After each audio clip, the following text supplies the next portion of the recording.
Bismillahirrahmanirrahim. Baik akhwat, insyaallah pada subuh hari ini saya akan membahas tentang bacaan nun sukun dan tanwin. Jadi terkadang kalau kita belajar tajwid ya, bab nun sukun dan tanwin ini adalah bab pertama. Jadi kita harus memahami dulu ya gimana ketika nun sukun bertemu dengan huruf-huruf, misal di huruf izhar atau idgham atau iqlab atau ikhfa. Jadi sebelum itu apa sih yang mana itu yang dikatakan nun sukun dan yang mana yang tanwin? Nun sukun yang ini, kemudian tanwin itu yang an, in, un, atau yang kita kenal fathatain, dhammatain sama kasratain. Jadi yang ada n-nya gitu. Jadi di bacaan nun sukun dan tanwin ini terbagi menjadi 4 bagian. Jadi ada 4 bacaan. Yang pertama itu adalah izhar halki. Kemudian yang kedua ada idgham. Idgham ini terbagi menjadi 2 lagi. Jadi ada biguna dan ada bila guna. Kemudian yang ketiga iqlab. Yang keempat ada ikhfa. Insyaallah ini semua akan kita bahas satu persatu dalam bab masing-masing. Dan yang pertama insyaallah yang akan kita bahas adalah izhar halqi. Sebelumnya apa itu izhar halqi? Izhar itu berarti jelas dan halqi itu artinya tenggorokan. Jadi apa yang dimaksud dengan izhar halqi adalah ketika nun sukun atau tanwin bertemu dengan salah satu huruf halqi atau huruf-huruf tenggorokan. Yang mana yang disebut huruf tenggorokan? Itu ada hamzah, ada ha, ada kha, ada ain, ada ghain, ada ha. Jadi 6 huruf ini, ada 6 huruf ini adalah huruf tenggorokan dan mereka masuk dalam hukum bacaan izhar. Jadi bagaimana kalau kita baca izhar? Misal contohnya, kita masuk ke contoh. Di sini ada beberapa ya. Nun ketika bertemu dengan hamzah. Nun ketika bertemu dengan hamzah, cara bacanya man a'ta. Jadi karena dia izhar, yang kita tahu kan izhar jelas. Jadi ketika membaca izhar, nunnya itu harus jelas. Jadi yang dimaksud dengan yang mana yang harus kita jelaskan, yang nunnya. Jadi ini contohnya man a'ta.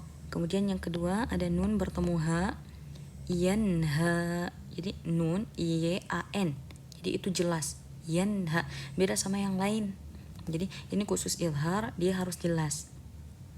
Kemudian yang ketiga nun ketemu ain, min alaqa. Dan ketika bacaan izhar itu nggak boleh panjang. Jadi izhar itu jelas dan tidak panjang.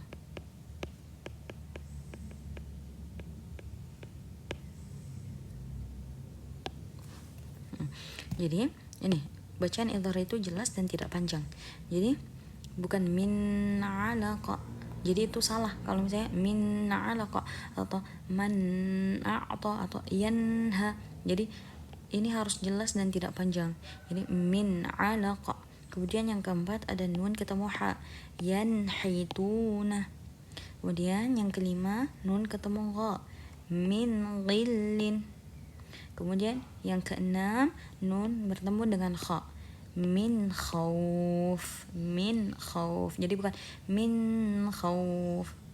Jadi nunnya pendek dan jelas n-nya.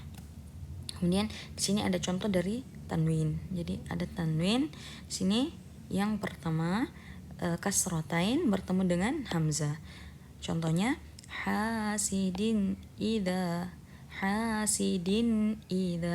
Jadi sama ya, nun nun sukun sama tanwin. Jadi semuanya n. Hasidin idza. Ini n-nya jelas dan tidak panjang, kemudian langsung masuk ke hamzah. Hasidin idza. Kemudian yang kedua ada dhammatain bertemu dengan ha.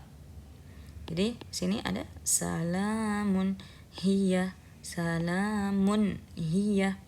Kemudian yang ketiga ada kasratain bertemu dengan ain,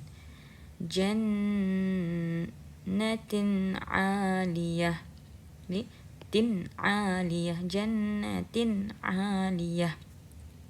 Kemudian yang keempat ada fathatain bertemu dengan ha. Ata'an hisaba, an hisaba. Kemudian kelima ada dhammatain bertemu kok. Ajrun ghairu mamnun, ajrun ghair, ajrun gha, run gha. Nah, kemudian yang terakhir ada kasrataini bertemu dengan kha. Kasrataini bertemu dengan kha, dzarratin khaira. Jadi ini tin bertemu dengan kha, dzarratin khaira. Jadi jelas ya akhwat semua ummahat, ketika ada tanwin, ketika tanwin dan ini dan ketika ada tanwin dan nun sukun bertemu dengan salah satu huruf-huruf tenggorokan yang 6, a, hamzah, ha, ain, ha, gha sama kha, maka bacaannya harus jelas dan tidak boleh dipanjangkan. Boleh dipanjangkan. Jadi nanti kalau misalnya baca Al-Quran kemudian bertemu dengan 6 huruf ini, maka harus diperhatikan ummahat semua dan akhwat. Jadi jangan dipanjangkan dan harus jelas nunnya. Jadi, itu aja itu aja semua akhwat dan ummahat di sini. Pelajaran kita pada subuh hari ini tentang ilhar halki. Insyaallah besok kita akan belajar tentang idgham dan bagian-bagian idgham insyaallah. Ini boleh dicatat dan silahkan masing-masing praktek sendiri di rumah. Insyaallah bermanfaat ya. Barakallahu fikunna. Assalamualaikum warahmatullahi wabarakatuh.